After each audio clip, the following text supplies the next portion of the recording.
Just before we get started, I'm going to take you around our living area and show you just how me dyeing yarn takes up half of our house.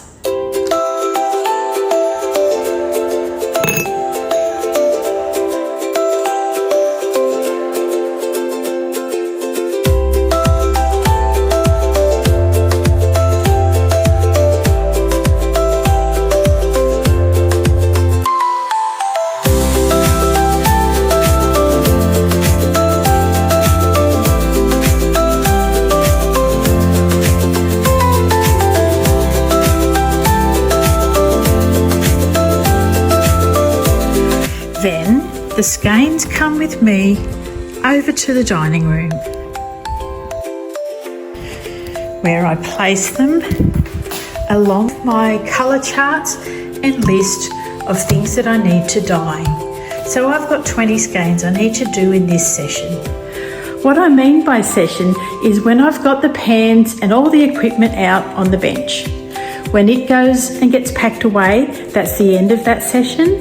And then when it comes back out again, that's a new session. Now we come to my dyeing station. I've got most of my pans out. This is one I use when I'm just doing one single skein. It's nice, quick and easy. Utensils, lots of things to store water and skeins of yarn in if I need them to cool down before I do something else to them. And most importantly, citric acid and vinegar. This is a sample of what colour I need to make this morning for my little Emmerich Nana Jill blanket. So I have to come up with that. I have to play and make it just right.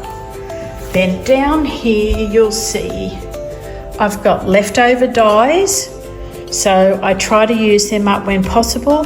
If I don't have a reason to use them, I'll then make a really unique, one-of-a-kind skein where I mix some of the colours and basically don't waste anything.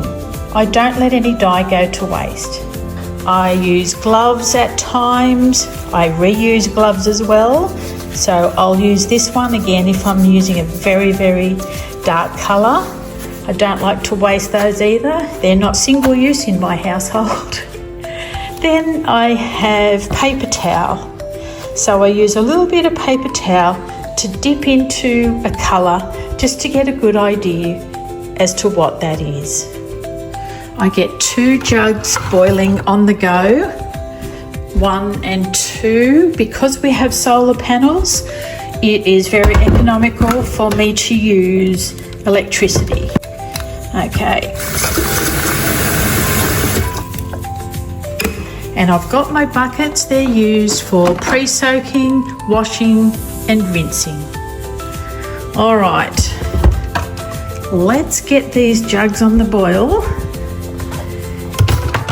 fire up the pans and get into it.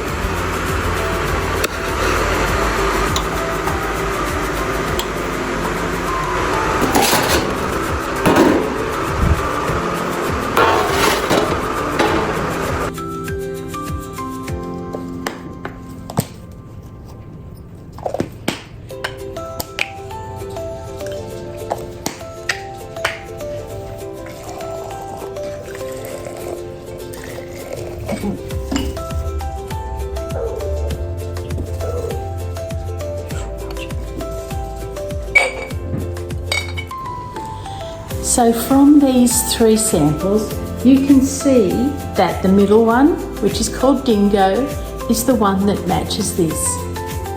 So once that has more saturation on it, it will be just fine. Because I don't use set recipes, because I'm not a big scale operation, I much prefer to dye my yarn pretty much one skein at a time. Sometimes I'll have a go at doing 3 in one pan, but I just prefer the control that you can get over doing 1 at a time.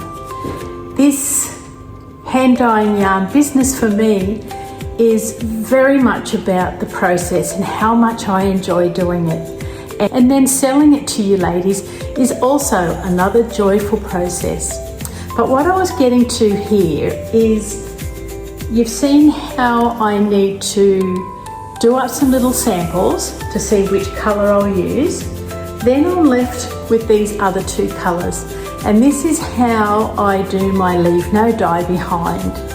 So I'll sit them aside for a time when I'll need them, and if I don't need them, I'll make up, say, 1 skein of sock yarn. I'll use these colours and add some more to it to make sure they get used. And so many times when I blend lots of colours together, some of the colours are magical. Something I'll never be able to recreate, and I wish I could, but that's just not the way that I function doing this.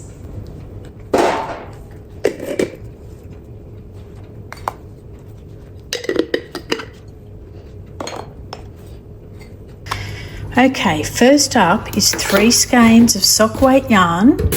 You can see that I've already dyed this one, but when I had it with the other colours, it just didn't match very well.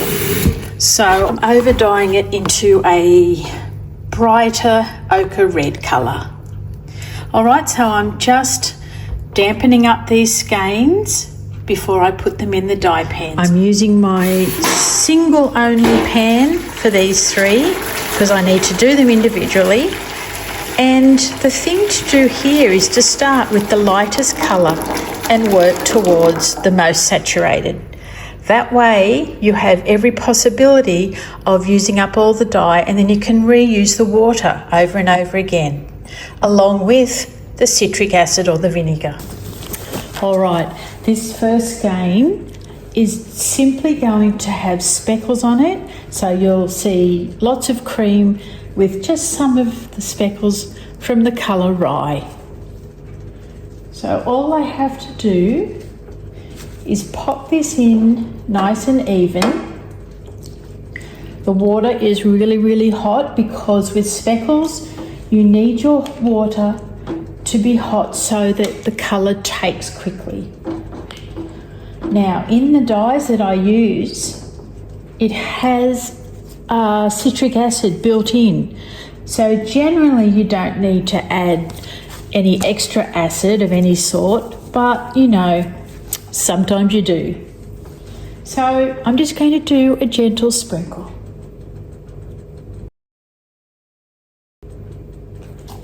There we go. I try to do it nice and evenly. Oops, we better turn those back on to keep that heat up. And now we wait. I'll just show you what can happen when speckling. Because the dye powder itself is made up of a few different colours, it breaks. So there you've got like a ochre type colour. There's another one that's just popped. And you'll also find blue in places that you never thought you would. There is a blue just there, it's just not showing up on the camera. Over here, there we go. That's an inky looking blue. If you ever buy hand dyed yarn and it's got speckles and you think, why on earth would they have put that colour with the colourway? Well, they probably didn't. It's most likely the dye that has broken in a colour that wasn't intended to be. I'm going to pop a lid on that so it helps keep the heat in. I'll go and make a cup of coffee while I wait, then I'll come back and turn it over and do the same thing again.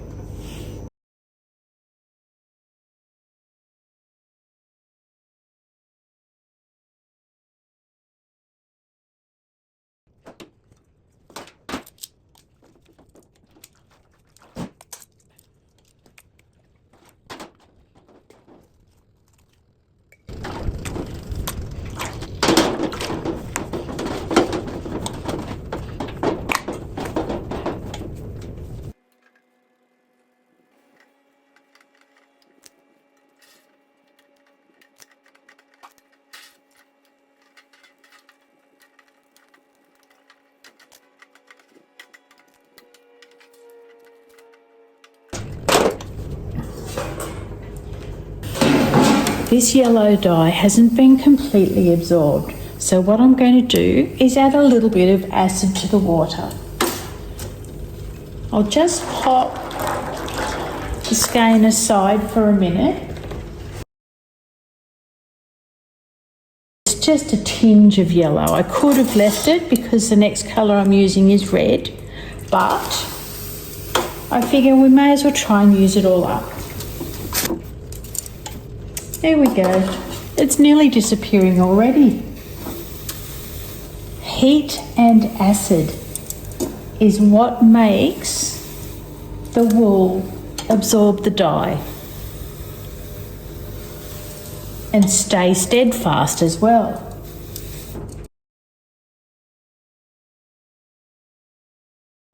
I'll leave it just for a little bit longer and then we'll move on to the next skein.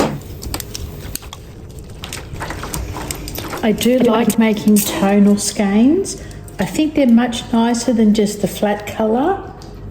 So there's just a bit of variation in the saturation of the dye colour. All right, our water is crystal clear again, and now we're going to move on and do the red ochre colour. Because this skein of yarn has already been dyed, I'm going to have to do this one bit by bit. So I'm going to pour in some leftover red ochre, pop the skein in, and then I'll just work it from there and see how much more colour I need to add. Remembering that we have vinegar in here, so it should strike pretty quickly. I'm also going to make this one a bit tonal as well.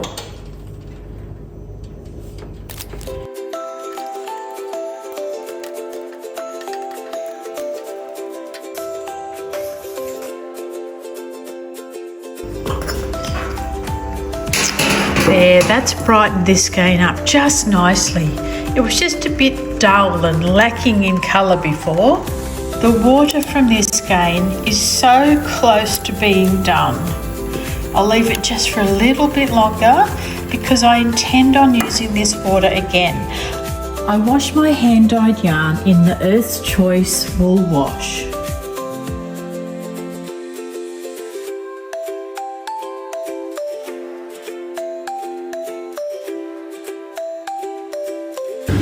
Then it goes in the machine for a quick spin.